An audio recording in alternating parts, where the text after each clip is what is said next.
April 2026मध्ये संसदेच्या विशेष अधिवेशनात नारी शक्ती वंदन कायदा म्हणजेच महिला आरक्षण विधेयक लोकसभा आणि राज्य विधानसभांमध्ये 33% जागा राखीव ठेवण्यासाठी मांडण्यात आला होता. परंतु हे जे घटनादुरुस्ती विधेयक आहे म्हणजे जी की 131वी घटनादुरुस्ती झाली असती तर लोकसभेत एखादं कुठलंही जर समजा विधेयक पारित करायचं असेल तर त्याला 2/3 बहुमतांनी त्याला पारित करावं लागतं. परंतु इथेच आपले जे काही लोकसभेमध्ये जे 2/3 बहुमत आहे ते ह्या बिलाला भेटलं नाही आणि त्यामुळे हे विधेयक जे आहे ते नामंजूर झालं.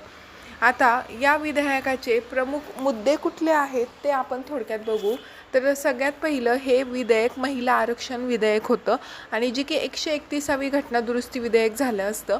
याचा उद्देश असा होता की लोकसभा आणि राज्य विधानसभांमध्ये महिलांसाठी 33% म्हणजेच 1/3 जागा राखीव ठेवणे आणि त्याचा परिणाम काय झाला असता तर मतदानामध्ये विधेयकाच्या बाजूने म्हणजे याचा परिणाम काय झाला की विधेयकाच्या बाजूने 298 मतं पडली, परंतु बहुमत पुरेसं नसल्यामुळे हे जे विधेयक आहे ते लोकसभेमध्ये फेटाळण्यात आलं आहे. आता थोडक्यात ह्या विधेयकाचे म्हणणे काय होते ते बघू. जसं की म्हणजे सरकारनं सांगितलंय की या विधेयकासोबत मतदारसंघाच्या पुनर्रचनेच्या तरतुदींवरून विरोधकांनी याला विरोध केला, ज्यामुळे हे मंजूर होऊ शकलं नाही. म्हणजे ह्या विधेयकामध्ये असं होतं की जे सांगितलं जाते त्याचं नाव जे आहे की नारी शक्ती वंदन कायदा किंवा महिला आरक्षण विधेयक.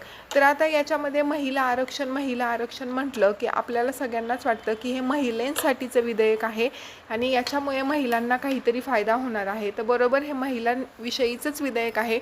परंतु हे जे 2023मध्ये विधेयक जे सर्व दलांनी मंजूर केलं होतं ते विधेयक म्हणजे त्यामध्ये बहुतांश प्रकारे बदल करून किंवा गोलमोल फिरवून हे विधेयक मांडण्यात आलं होतं आणि या विधेयकांमुळे जे आपल्या 545 जागा असतात संसदेमध्ये, जे सीट्स असतात 545, तर ते हे विधेयक जर पारित झालं असतं तर महिलांच्या 1/3 म्हणजेच 33% जागा असं मिळून हे ज्या जागा आहेत तर ते 850 म्हणजेच 850 गेल्या असत्या आणि त्यामुळे जी आपली लोकसभेची जी संसदीय संख्या आहे ती वाढली असती.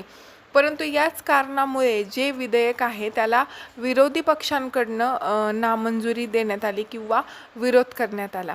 आता सत्ताधारी भाजप प्रणित NDA याला महिलांच्या हक्काचा मोठा धक्का असं मानलं जातं आहे.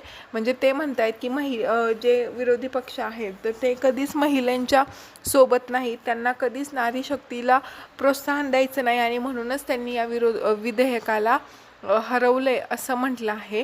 परंतु आता हे जे विधेयक नामंजूर झालं आहे त्यामुळे महिलांना जे 33% आरक्षण मिळणार होतं तर त्याचं स्वप्न आता पुन्हा लांबणीवरच गेलेलं आहे असं आपल्याला म्हणता येईल.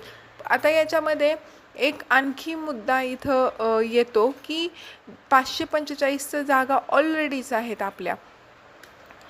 तर मग जे त्याच्यातनंच तुम्ही 33% जागा महिलांना आरक्षण म्हणून का देत नाही हा सुद्धा प्रश्न आहे.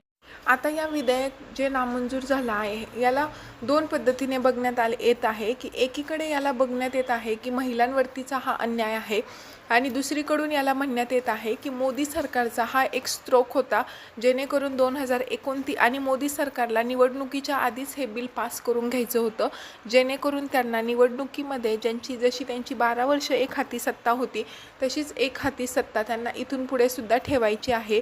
अशा 2 पद्धतीने या बिलाकडं म्हणजे ह्या गोष्टीकडं बघितलं जातं आहे. आता या सगळ्या याच्यावरती राहुल गांधींनी काय म्हटलेलं आहे ते आपण थोडक्यात पाहू.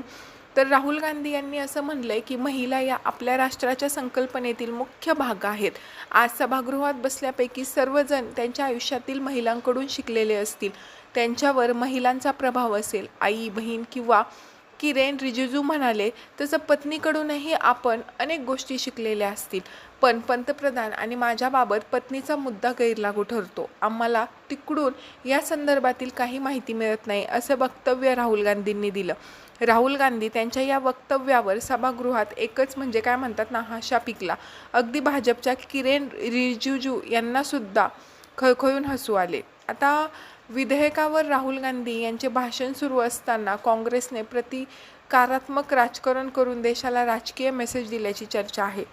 आता दुसरी गोष्ट की केंद्र सरकारकडनं तर या गोष्टीवरती म्हणजे नाही का विरोधी पक्षांनी हे बिल पास होऊ दिलं नाही, याच्यावरती जोरदार टीका ही होत आहे.